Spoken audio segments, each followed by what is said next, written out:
Marami ngayon ang bumabatikos kay Vice President Sara Duterte. Ito nga ay matapos na maisambulat sa publiko ang katotohanan sa pangungurakot umano nito sa confidential funds. Lumabas din itong nakaraang araw ang di umano'y relasyon nina Senator Bato de la Rosa at VP Sara at ang pagkakaroon ng anak ng dalawa. Ayon pa sa balita, matapos nga daw ang mga isyong kinahaharap ngayon ni VP Sara ay tila iniwan na ni Bato sa ere si VP Sara at isinama sa pagtatago ang kanilang anak. Narito panoorin ang video kung paano nabuking ang lahat-lahat kay VP Sara Duterte. Attorney Ucias admitted that he has received envelopes. Now, I'm not saying it's wrong, no? It can be an appreciation thing or a love gift, whatever it might be. I don't think it's wrong. Pero if that is actually the habit of the secretary to give envelopes to to her people, I wonder if only Yusek Mercado or you receive envelope. Perhaps Yusek Mempin should also say something about that, or anybody here among the Tepet family. Because as I've said, no, when you receive an envelope, there was no thinking that there's anything wrong with that. Wala kaming inaiisip na masama yan. Just, you know, you're under oath and just tell us about it. And thank you for telling us that. Yes. Sir, again, I must say that when I was called and received an envelope, initially I thought that it is how it is in DepEd because I did not come from DepEd. So, to be honest, I was grateful because it helps a lot. No, I am from the province, so parang nakakatulong. Where were you before, Attorney Ucias? Before you went to DepEd, where were you before? I spent more or less 25 years in another agency, sir. In the private? No, government also. Government sir. then? Yes, sir. Okay. I just came across the DepEd, yung posting. So you were thinking that, receiving an envelope is just something that that happens in DepEd once in a while, or and you're grateful. I really appreciate that. No, as I've said, we're not thinking of anything wrong in receiving those envelopes. We're just wondering, how many of a DepEd family receive envelopes too? We're just wondering if Attorney Ucias was able to say and tell us the truth about that, and perhaps Yusek Mercado, Yusek Mempin. Can you say something about that? Yes, Your Honor, Mr. Chair. For me, sir, I have not received any envelope coming from ASEC Sunshine. Oh, you have not received any envelope? Yes, so, Your Honor, for me, sir. Ibig sabihin, only some special people receive envelopes like that. And you're not too special, am I? Is that what you're trying to say? I'm not aware of it, sir. Can you say something about that? You're the spokesperson. Yes, sir. When I was Hope, sir, I became Hope. No, I can categorically say I was not able to receive a single envelope at all. But I do remember sometime December 2022 or early December, I did receive an envelope, just minimal amount. And at times, pag nagsasabi, may mga times kasi, sir, na candidly, medyo napagalitan ako because nag-aabono daw ako. Because when people come to me as a spokesperson, sometimes they tell problems, I would give, at the end of the day, ang kailangan lang pala nila, 3,000, 5,000. So nagbibigay ako personally. So there were instances, occasional, although not regularly, not like monthly at all, that I would receive, but not from ASEC Shine. I would when I would tell the VP, like nung Christmas, the VP gave it to me herself. Well, there are times. But yes, I did receive occasionally. There are times, when you Yes. appreciate stuff. Ako Yes, rin, and- ganun eh. Oo. When I appreciate my stuff, I would sometimes give envelopes Yes, to sir. them too. But occasionally, yes. Kahit na maliit ang amount. The thing is this, Attorney Monsayak, you promised that you're going to submit a rebuttal to... Yes, Your Honor. In fact, I only learned today that I was being directed to submit the documents, and I will comply, Your Honor. Before the next hearing date, I will submit the documents requested of me, Your Honor. Before the next hearing date, Your Honor, I'm just gonna compile it and submit it to the committee, Your Honor. Okay, well, how many days will it take? Maybe 3, Your Honor. Maybe 3. 3 days, okay. We will expect that. Yes, Your the Honor. committee. Mr. Chair, can I just make a manifestation? Yes, please continue, Congressman Abante. I have a very high regard on the armed forces. Very high. You are professional soldiers. Yusek Mempin, correct? Major General Pajao, Colonel Baransing, all of you. Very high regard ako sa armed forces of the Philippines. Okay? Like my good friend here, Congressman Akop, who used to be a general. Masyadong respect ko sa inyo. I hope that you're going to remain above politics. Because, listen, your only accountability is to the Commander-in-Chief. No one else. Not the mayor, not anyone else, but the Commander-in-Chief. And that's the President of the Republic. Of course, that includes the Secretary of the Public National Defense. So please, I'm asking you, sana ma-maintain ninyo yung high regard ko at high regard ng maraming tao sa inyo. Please be above politics. Yun lang po, manifestation ko.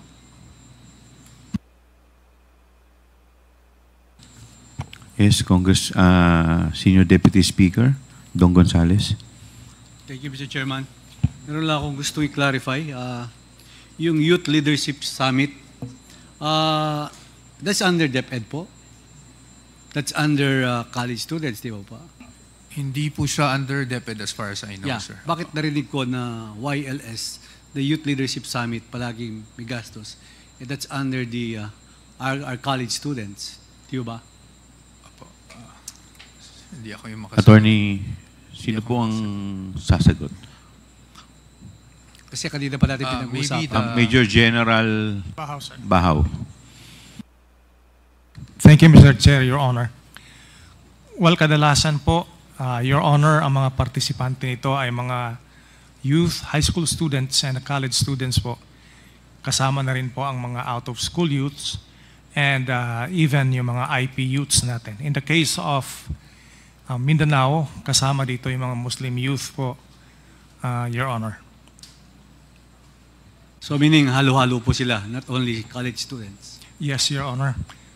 Across all sectors, lalo na yung mga kabataan po, Your Honor, na walang access po talaga sa education, ito po yung mga inuuna natin sa ganitong klaseng mga summits. Salamat po, Mr. Chairman. Thank you. We will now proceed to our last interpellator, the Honorable Franz Castro. You are recognized. Maaga pa, Mr. Chair. Hindi ako sanay maaga pa tayo. Uuwi. Mr. Chair, huwag mo namang gawing quadcom to, please. Well, Unless, of course, may mga gusto pang mga follow-up questions. Okay. So, seryoso kasi. Pero seryoso po ako, Mr. Chair. So, napansin ko lang, Mr. Chair, dun sa paggamit ng confidential funds in three quarters, parang pare-parehas ang amount. 37.5 million. No? So talagang hinati, no? Inatado ng ano. In the first quarter, yung 37.5 ginamit ng 39 days.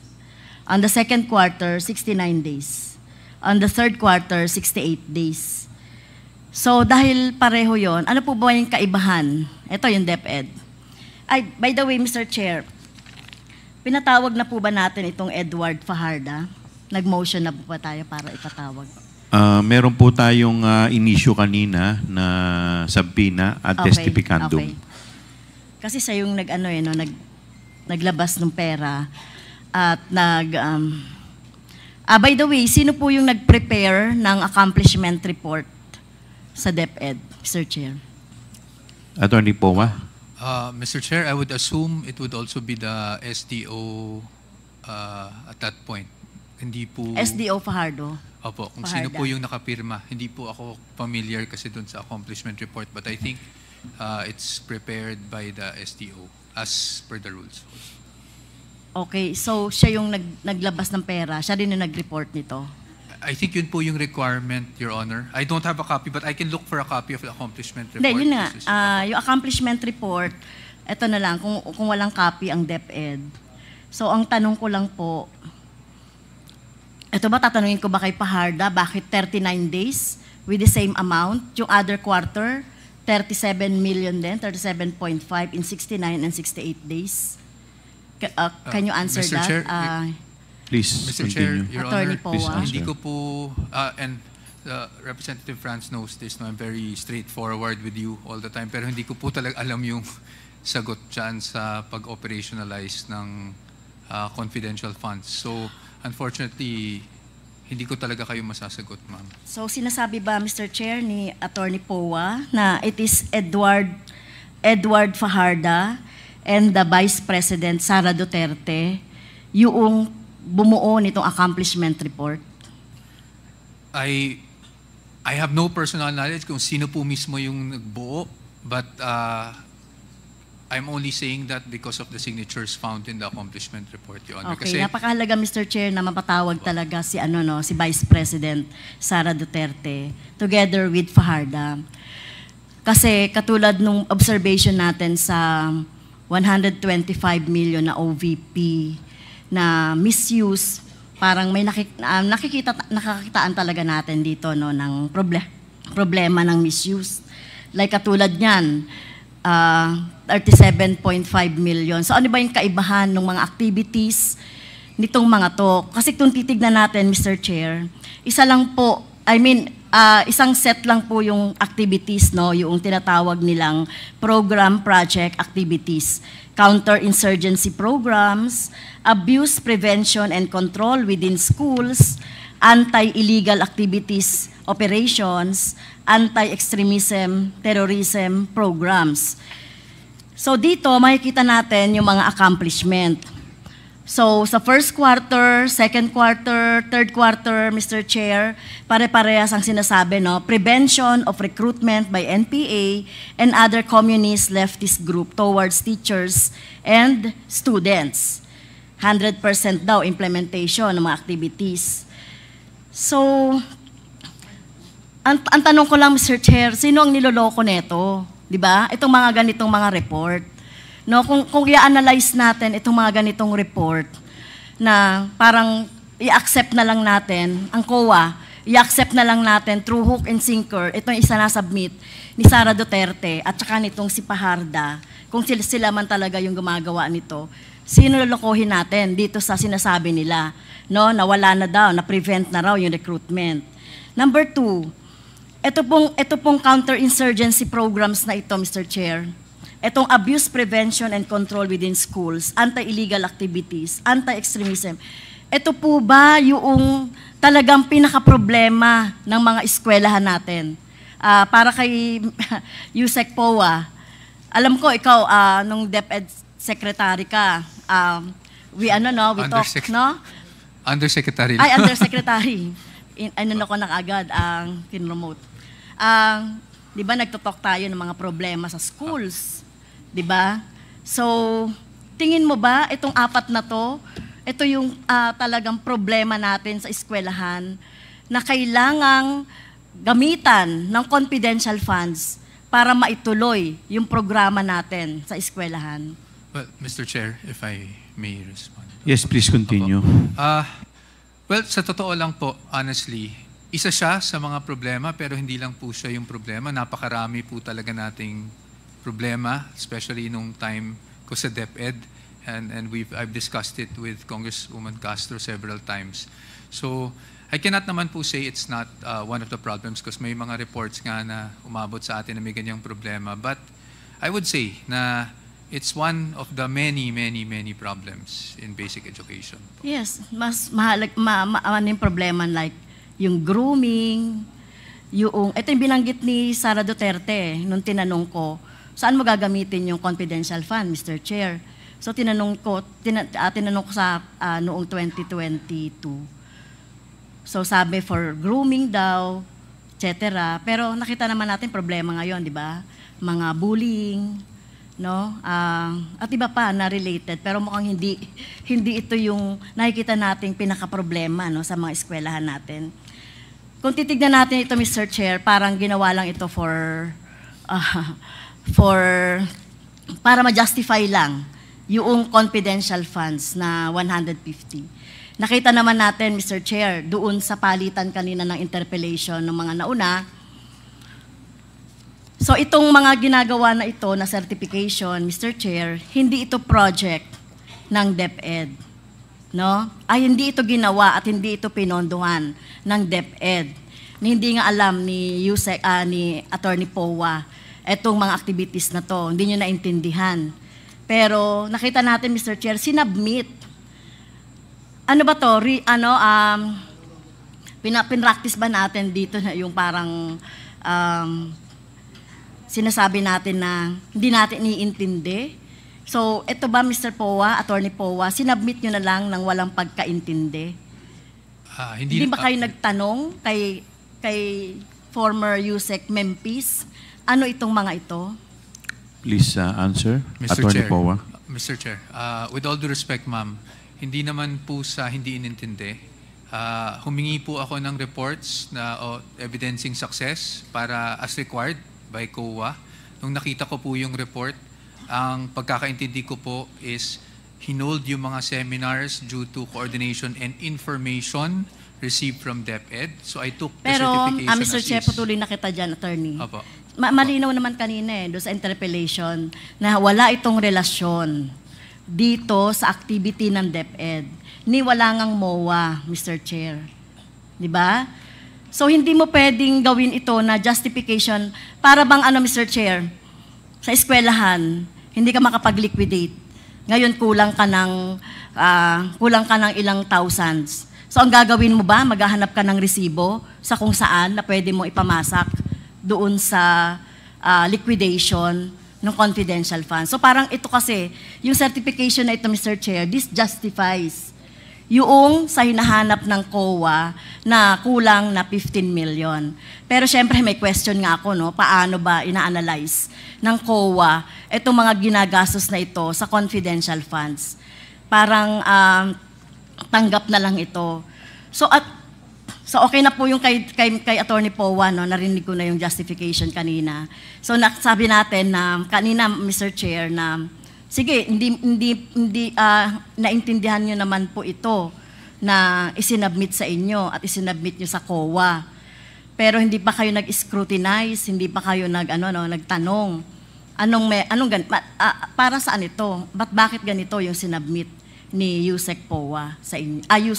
Yusek Mempin sa inyo po, Attorney Powa. Mr. Chair. Yes, please answer. To be perfectly candid, Mr. Chair and Your Honor, ang dami ko pong trabaho nun sa DepEd. One of them was to comply with AOM. I'm not using that as an excuse. One of them was to comply with AOM. So kung ano pong documentation available at that time na nasa OSEC or binigay sa amin, binigay sa OSEC, yun na lang po talaga yung sinubmit ko sa COA. Of course, I read the documents, Your Honor. If I respect the opinion of the good Congresswoman, I maintain the fact na yun po yung impression ko na because there was already coordination and information from DepEd that I wasn't even sure if it would suffice, but at least that was a documentation that was provided to us, and so I had to submit it in compliance with COA po, Your Honor. So sa tingin ko, Mr. Chair, hindi ito suffice to justify yung paggamit ng confidential funds. narinig naman natin na walang relasyon ito dun sa confidential funds. So saan napunta? Ang tanong dito, saan ginamit? Saan napunta? At kanino napunta? Etong tinatanong natin na 15 million na confidential funds na hindi na hindi nakita po ng COA. Mr. Chair, sino pwedeng sumagot nun? Mr. Chair, Please Hindi mo rin alam. answer, Attorney Mr. Chair. Powa. with all honesty, under oath, hindi ko po masasagot kung Okay. dahil wala po akong personal knowledge dyan. Ang kanina kasi may nag-withdraw ng pera no sa Land Bank. Tama ba, Mr. Chair? Doon sa mga interpellation kanina. At sino ba sa ating colleague na nagsabi na kung paano nabuhat itong 37 million? Ako, Mr. Chair. Mula, si SDS. So, itong 37.5 million na ito, ibig sabihin, cold cash ito na ang nag-disburse lang. It's either si Fajarda o si Vice President Duterte. Sila lang talaga yung nakakaalam, Mr. Chair. So, sinasabi natin dito na talagang talagang significant yung presence ni Vice President dito. Well, sa COA, ngayong alam niyo na po. By the way, saan pong justification? Saang PPA po siya? Sa counterinsurgency? Tama po ba sa COA? Saang justification itong certification na to? So is this certification for the whole 3 quarters? Mr. Chair? Mr. Chair? Si Attorney, COA. you recognize Attorney Camora. Madam Chair, for yung certification na po yun is for yung mga rewards nung buong quarter na po yun. Anong quarter po ito? Itong certification na to. 3 quarter eh. Nagpasa sila ng First and second quarter po yata. Are you sure? Yung certification. Kung yung certification po, Mr. Chair, I think it's for the whole year. Although yung sinusupport po niya na liquidation is for the first and second quarter. Yes. For what PPA? Is it in the counterinsurgency programs? Hindi po na namin tinignan kung anong... Have you read the certification? Ano yung sinasabi sa certification? Ito, sinasabi sa certification. Halimbawa na lang, itong Mr. Chair, no, basahin natin.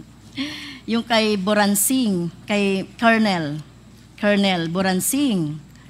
Kung titignan natin yung certification, may 8 activities sa YLS, 531 participants, 9,428.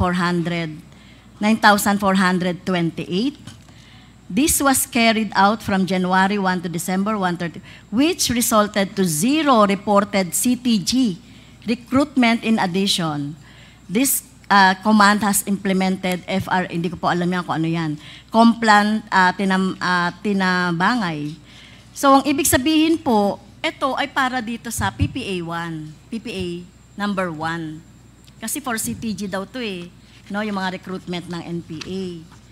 Ito kung titignan natin, Mr. Chair, yung certification po ni Lieutenant Colonel Panopio, ganun din yon for the elimination ng mga NPA tsaka recruitment, no? Okay, next. At yun din po, yung sa yung sa iba pa na ito information education campaign. So tingin ko para doon sa sa YSL o YLS. So ito para dito sa number 1 PPA po. So yung abuse prevention and control within the school, asan po yung outcome and accomplishment report? Kung ito for 1 year ng PPA 1, asan po yung accomplishment report ng Number 2, PPA, kasi nakalagay dito, reduce abuses against learners. So meron ba tayo, Mr. Chair, na base data kung ilan po yung abuses within the year? Kaya nasabi ni BP at nasabi ni Fajarda na reduce na daw po yung abuses against learner. Asan po yung accomplishment report nito? Kasi hindi natin pwedeng tanggapin lang ito na ganito lang. Mr. Chair, where is it?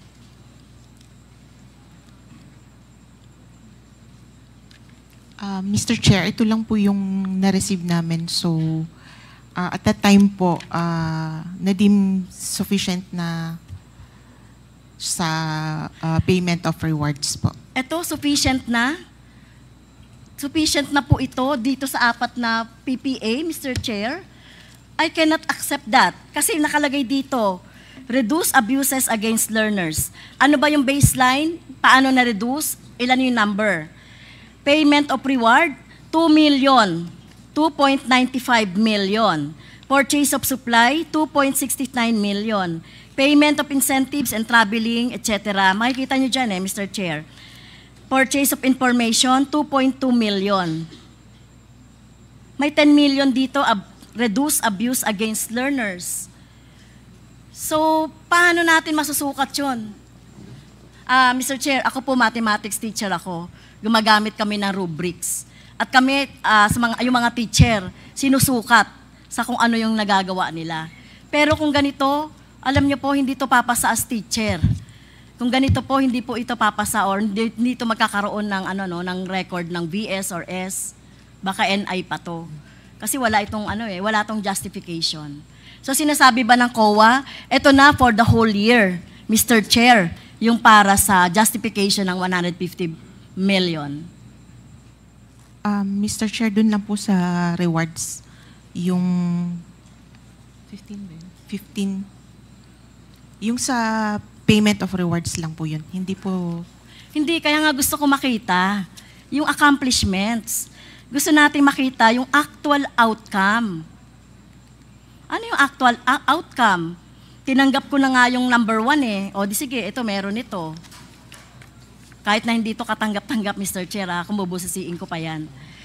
So, asan po yung pag-reduce? Next, eliminate illegal activities within schools. Okay, eliminate illegal activities. Ano ba yung mga illegal activities within the school? Ano yung baseline data? Ano yung mga na-eliminate? Ano-ano tong mga illegal na ginagawa sa loob ng eskwelahan? Meron po ba accomplishment? Conducted surveillance in 119 areas. 100% implementation of activities. So what's this? Walang meaning ito, Mr. Chair, sa atin. Kung titignan natin, kung talagang bubusisiin talaga natin itong confidential funds. So kung ganito yung sinubmit, tinanggap nyo lang yan, tapos sasabihin nyo, ang kulang lang ay yung pagkapaliwanag ng rewards. Kung ako yung auditor, Mr. Chair, hindi ko tatanggapin yon. Ano-ano yung mga sinasabing outcome nito. And next, anti-extremism, terrorism programs, gather information necessary implementation of general peace and order within the department. Ano po yung outcome nito? Ano po yung patunay nito, Mr. Chair? Yung certification din, Mr. Chair. Like yung iba po may kasamang terrorism, physical harm, criminalities, and drug abuse. It's the same po, yung certification din po. So meron kayo ng certification? This the same po na yung sinubmit po ng... Well, Mr. Chair, hindi po katanggap-tanggap ito na pinayagan ng auditor natin. Itong sinabi ko na, hindi masusukat, sa kahit na tapos gagastos tayo ng 150 million na confidential funds, minus 37 million. So, hindi po katanggap-tanggap to. Ngayon, Mr. Chair, na alam mo na, ngayon alam na ng COA na ito ay para sa justification ng 1 to 4 na PPA, bagamat din natin tinatanggap, Mr. Chair. At sinasabi ng Philippine Army na hindi daw ito related sa DepEd activities nito. So anong ibig sabihin niyan, Mr. Chair? Ito po ay support po ng success ng information gathering. Naiintindihan niyo po ba ako, Attorney Gloria? Hindi nga ito yung support Kasi sinasabi nila, different ito na activities na separate na ginagawa ng AFP. Opo, pero... so bakit gagamitin mo ito dito sa liquidation? At bakit tatanggapin ng COA na ito yung pang-justify doon sa million na confidential funds ni Sara Duterte as DepEd Secretary? Yun po, yung sa to prove yung success nung program. No, this is not the success. Success siguro ng Hindi po. Success nung information gathering related to the program po of DepEd and collaboration po yata kasi ito. Hindi ko yun matatanggap, Mr. Chair. Talagang mayroon talaga tayong gagawing batas para mapahigpit talaga natin and even yung pag-audit ng mga confidential funds, Mr. Chair. Hindi nyo pwedeng mag-submit, kahit na teacher ka, mag-submit na ganyan yung bata. Siyempre, babasahin mo, scrutinize mo, at i-gradean mo. Pero ito, Mr. Chair. So, yun lang, Mr. Chair, ang ano ko dyan, dahil nalaman na ng COA na hindi ito yung mag-justify noong confidential funds ng DepEd in 2023, Mr. Chair, dapat ibalik yung buong ibalik yung buong confidential funds dahil hindi yan makakapag-justify nito. Kahit nasabihin pa natin sa COA yan, hindi ko matatanggap, Mr. Chair, na ito yon, na pwedeng itong pang-justify dito sa sinasabing PPA. So, yun lang, Mr. Chair, kung ito yung magko-cover nung lahat ng accomplishment nitong 150 million na confidential fund minus 37.5 million, ay hindi ko po matatanggap, Mr. Chair. So, yun lang, Mr. Chair, at meron tayong dapat na gawin kaugnay dyan. Okay, thank you. Before we wrap up this hearing, the Chair would like to recognize the Honorable Congressman Romy Akop. Points lang, Mr. Chair, na hindi na take up. But for the information of the Honorable Castro, tinanong ko na rin yan kanina pero ang sabi nila, yun po ay ganun talaga ang requirement lang nila in order to liquidate yung confidential fund. But Yusek po, you mentioned something about the AOM. That's why you got certifications from the Philippine Army units. Would that be correct? Yes, Your Honor. Yes, sir. Now, may I ask ko, what was the AOM all about?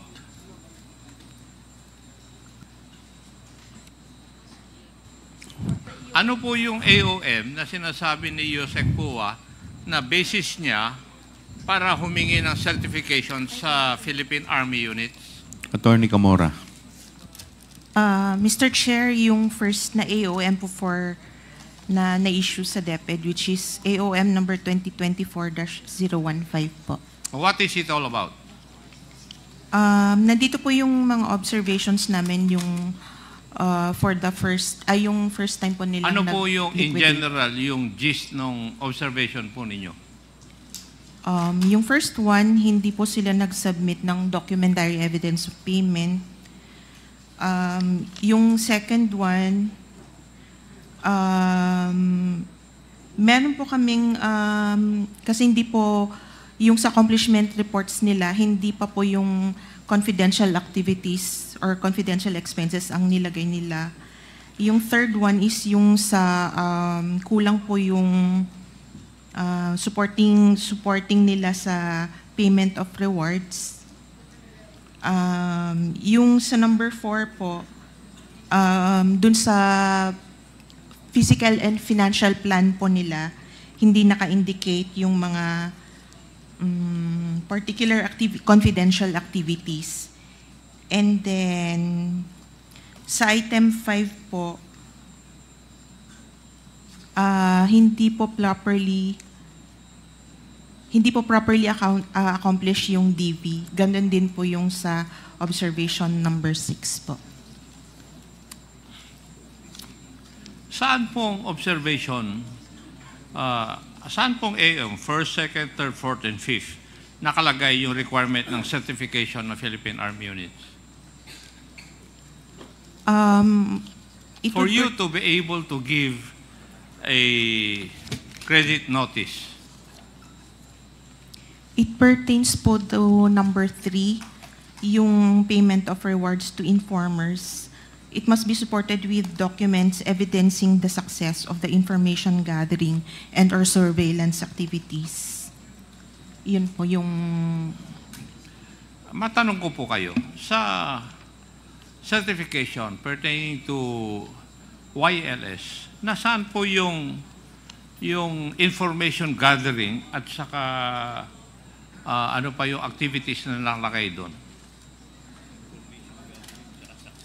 Sa certification itself, wala naman po. Ang na-pick up lang po namin is yung success nung activity nung sa YLS po. So, even if it is not a YLS activity, pwede nyo tanggapin yung certification. Basta't naging successful. Ganun po ba? Successful po siya. Basta't naging successful. Yung information gathering or surveillance activities po. Paano nagkakaroon po ng information gathering doon po sa activity ng YLS?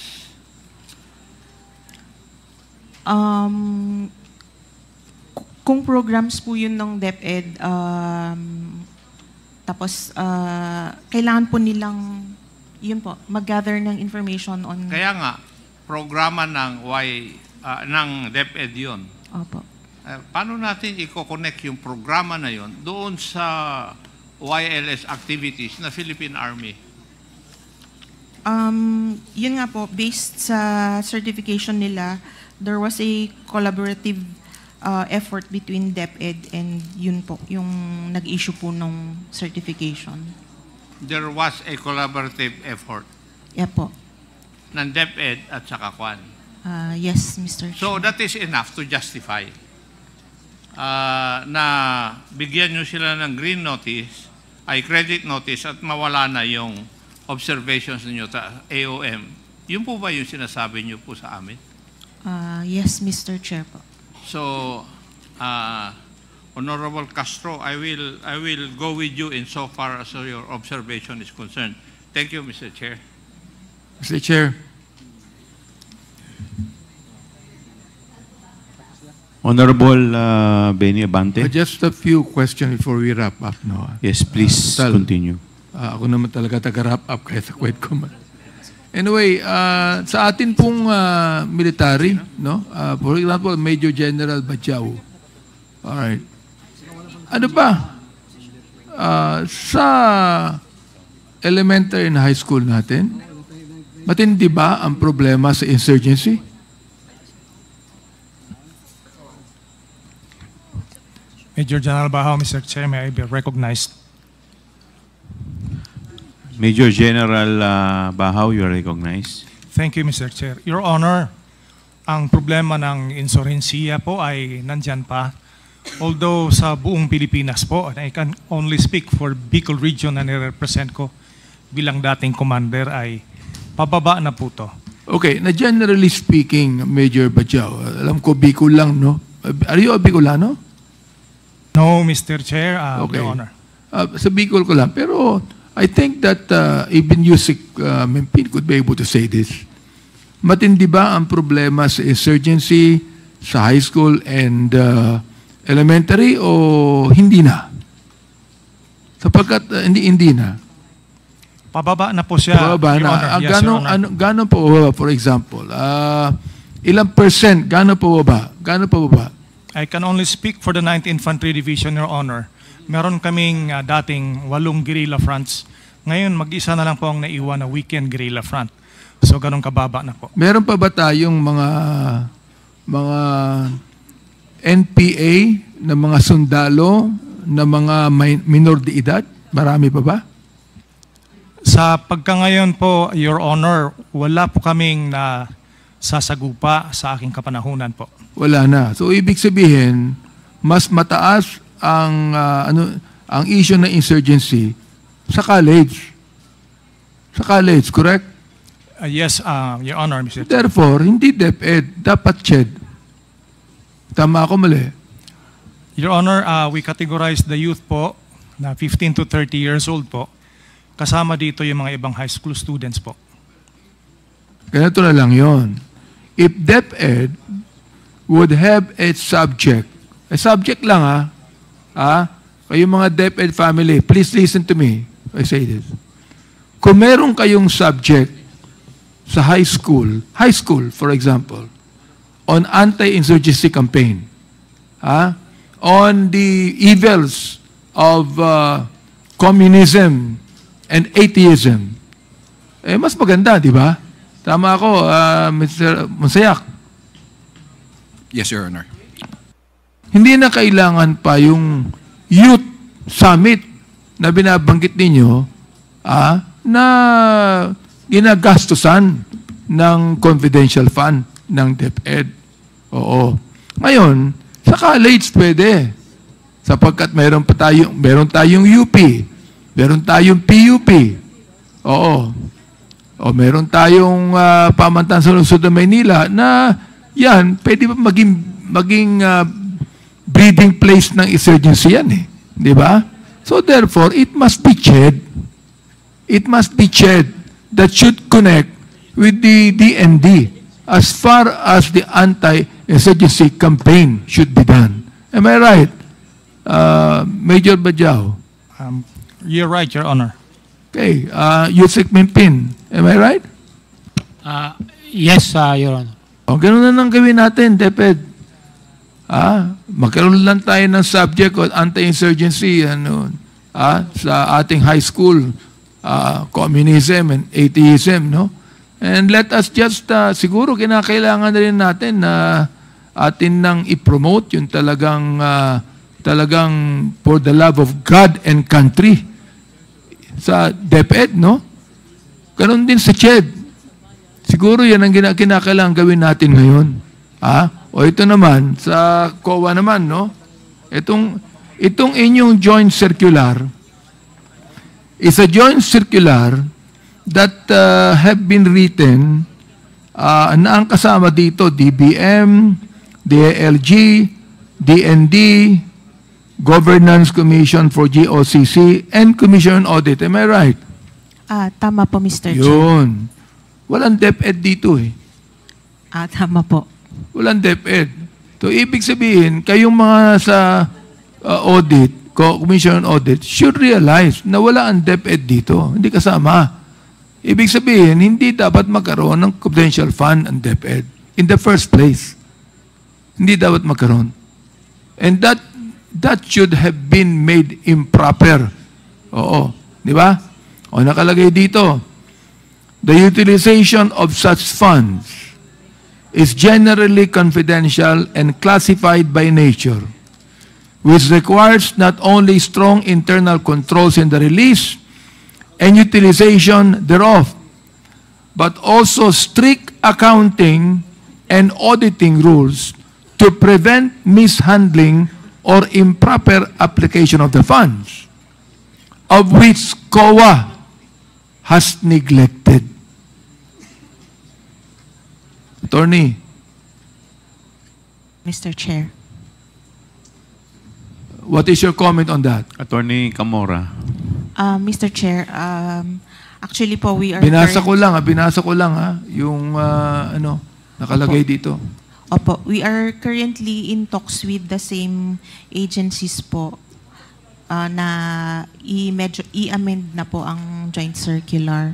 Oo. So, ongoing na po yung talks about the amendment.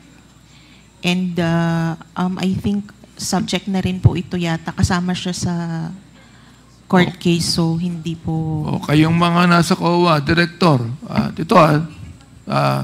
therefore, kung naniniwala tayo dito sa nakalagay sa circular na ito, then COA should strictly strictly account and audit, yan nakalagay to prevent mishandling or improper application of the funds.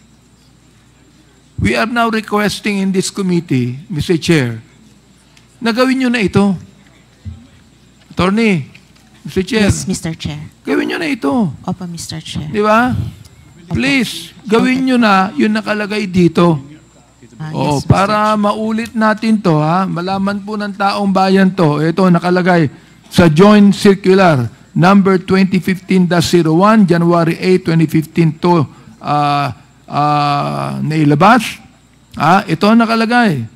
The utilization of such funds is generally confidential and classified by nature, which requires not only strong internal controls. Yan. Una yan in the release and utilization thereof.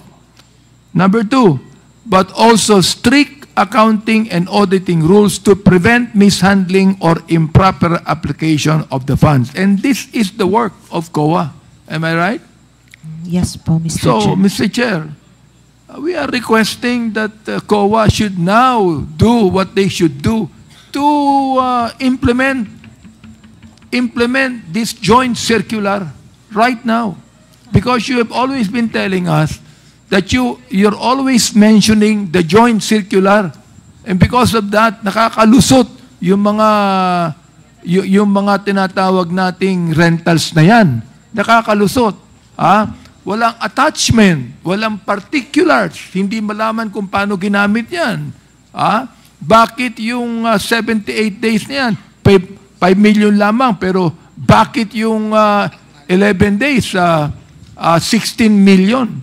My goodness, kahit sinong kausapin nyo, kahit hindi marunong na mathematics, sabihin nila, aba, ang taas naman ito. Di ba? Kahit hindi marunong magbasa at magsulat niyan. Pag nakita yung mga figures na yan, ba't ganun? Bakit ganun?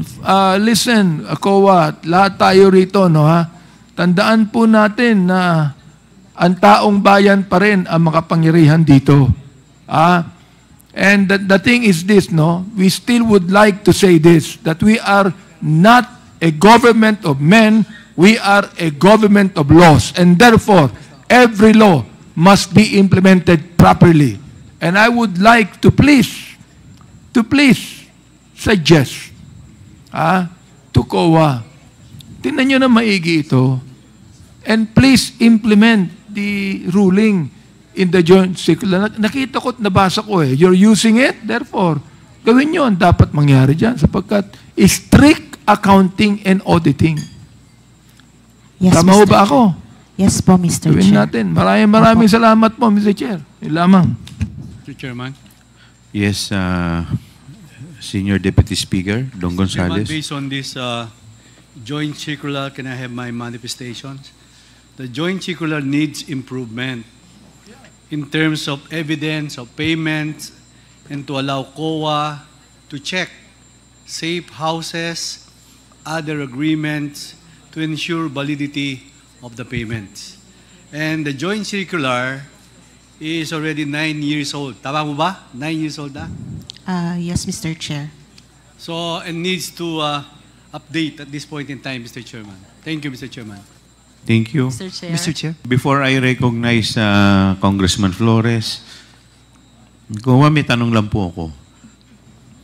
Since hindi po kasama dito sa joint circular ang DepEd at ang OBP, does it follow na hindi sila covered nitong joint circular?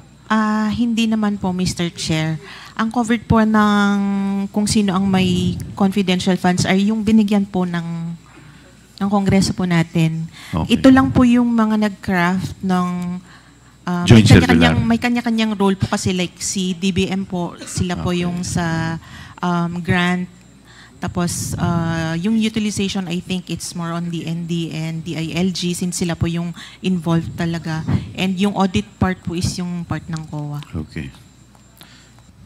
The Chair would like to recognize the Honorable Jonathan Flores. Thank you, Mr. Chair. Mr. Chair, I'm just asking about the spouses Fajarda. because they've been mentioned several times during the interpellation of other members. And I was informed by the COMSEC that there was a letter executed by Sunshine Fajarda declining the invitation of this committee, Mr. Chair, on the ground that her position has nothing relevant to contribute to the current investigation. But I think, Mr. Chair, that should be for us to decide whether or not it should be relevant or not. Now, so with that letter declining our invitation, Mr. Chair, I move that we issue a show cause order, Mr. Chair, to determine subpoena ad testificando, Mr. Chair, to compel the presence of Sunshine Fajarda, Mr. Chair. Is there any second to the motion? Duly seconded. Second. Is there any objection? Hearing none, the motion is carried. May we request the COMSEC to issue a subpoena ad testificandum to Sunshine Fajarda, as well as lookout inclusion in the lookout bulletin order request. Thank you, Mr. Chair. Thank you. The Honorable Jervil Luistro is recognized.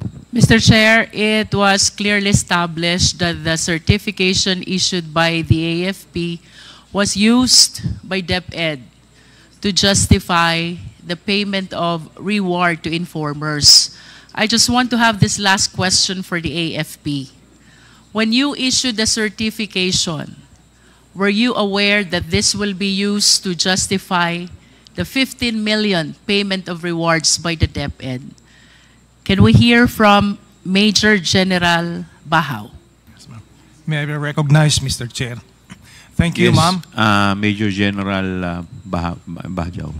Of all the letters or certifications issued to DepEd for use The question, General, is whether you were aware that the certification will be used to justify the 15 million reward to informers. We are by not, the DepEd. ma'am. You are not aware? Yes, ma'am.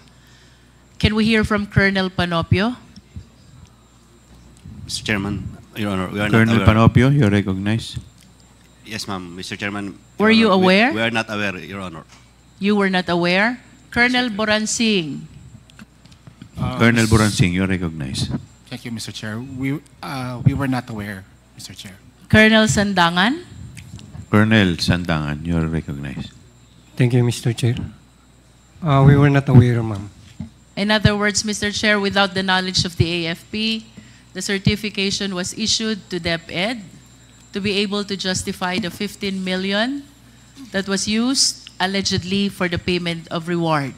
To this point, Mr. Chair, we're not even sure whether that money was indeed paid as reward to the informers. Mr. Chair, to call the attention of the COA, I just want to share this very enlightening jurisprudence, Jover versus Field Investigation Office. By turning a blind eye to the irregularities in the allocation and disbursement of public funds, petitioner condoned a practice that deprived many of her countrymen of funds which could have been used for projects to help improve their livelihood. It is not enough that we have submitted ourselves to the loose and relaxed requirement of the Joint Circular 2015-01. While we tolerate all these irregularities, we are causing deprivation of the basic needs of the so many Filipino citizens. I hope that COA realize that. And to close, Mr. Chair, I just want to stand corrected. What I shared earlier is not from Star Wars. It's from Spider-Man. Comes with a great power, is great responsibility. And when we have this public trust, it carries with it public accountability. Thank you, Mr. Chair. Mr. Chair. Thank you. Mr. Chair. Congressman Benny Abante, Vice Chairman. Just would like to air a warning to the one that wrote a letter, no? I think it's the wife of Edward Fajardo, no? Questioning the jurisdiction of this committee, no? If she will not attend the next hearing, I will have a motion to cite her in contempt. Mr. Chair, thank you very much. Mr. Chair, Noted. I'm sorry, Yes, Mr. Chair. Congressman Flores. Just follow up to what Congresswoman Please Chinky. continue. No, not Spider-Man or Star Wars, Mr. Okay. Chair. Ang question ko lang po is with Colonel Boransing. Sir, if you were made aware that the certification that you were asked to issue was going to be used to justify the expenses of DepEd, would you have agreed to issue such certification? Colonel Bolanting. Thank you, Mr. Chair. Mr. Chair, since we were not informed, I was not informed, it's very hard to speculate on what what I might have done if since it didn't happen. Okay. I'll rephrase my question. Kung alam mo na hiningan ka ng certification to justify an expense which never passed your office, which you never used, hypothetically, no? By any office, not just the office of the DepEd Secretary, would you issue a certification, now knowing fully well that it would be used to justify an expense which you never had a hand on?